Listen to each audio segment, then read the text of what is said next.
నంద్యాల జిల్లా ఆత్మకూరు పట్టణంలోని బజాజ్ ఫైనాన్స్ లో ఉద్యోగం చేస్తున్న నిరంజన్ అనే యువకుని సూసైడ్ లెటర్ కలకలం రేపుతుంది. ఆత్మకూరు పట్టణానికి చెందిన నిరంజన్ వలి అనే యువకుడు బెట్టింగ్ యాప్లకు బానిస అయ్యి కూరుకుపోయి సూసైడ్ లెటర్ రాసి ఇంటి నుండి వెళ్లిపోయాడు. బెట్టింగ్ యాప్ లో 13 లక్షల రూపాయలు పోగొట్టుకోవడంతో తను సూసైడ్ చేసుకుంటున్నానంటూ 6 పేజీల లెటర్ రాసి మొబైల్ ఫోన్ స్విచ్ ఆఫ్ చేసుకుని ఇంటి నుండి వెళ్లిపోవడంతో తల్లిదండ్రులు, బంధువులు స్థానిక పోలీస్ స్టేషన్ లో ఫిర్యాదు చేసి యువకుడి కోసం గాలింపు చర్యలు చేపట్టారు.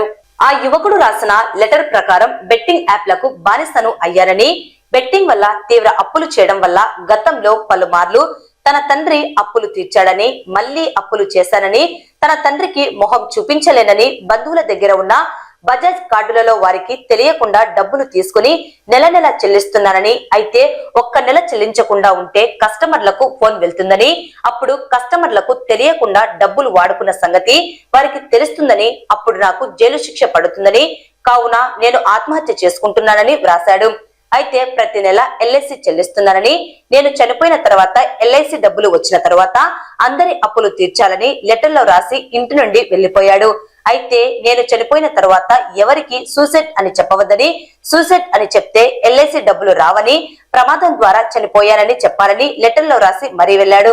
7 నెలల క్రితం నిరంజన్ వలికి వివాహం అయింది. ప్రస్తుతం భార్య గర్భవతిగా ఉంది.